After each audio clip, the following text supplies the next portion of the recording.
দীর্ঘ ৩ বছরের কঠোর অনুশীলনের পর কমিশন প্রাপ্তি, সেই খুশিতে বাঁধ ভাঙা উচ্ছ্বাস নবীন সেনা অফিসারদের।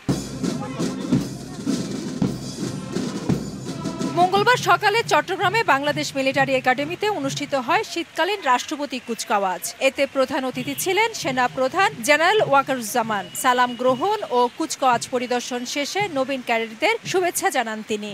তোমাদেরকে যে কোনো ধরনের চ্যালেঞ্জ গ্রহণের জন্য সর্বদা প্রস্তুত থাকতে হবে।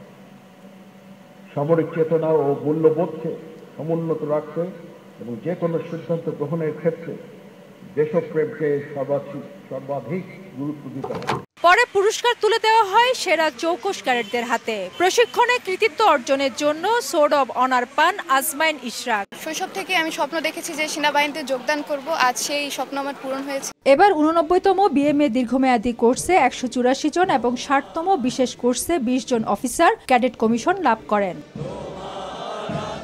দীর্ঘ কঠিন প্রশিক্ষণ শেষে এসব নবীন অফিসাররা দেশের জনগণ এবং সার্বভৌমত্ব রক্ষায় সর্বাগ্রে কাজ করবে, এমন প্রত্যাশা সংশ্লিষ্টদের। ফেরদৌস লিপি, সময় সংবাদ, চট্টগ্রাম। মা, পিম্পল 5 দিনেই চলে যাবে। যাবে না মা। যাবে নিমের 5 অংশের পাওয়ারে 5 দিনেই দূর হবে পিম্পল। হিমালয়া পিউরিফাইং নিম ফেস ওয়াশ।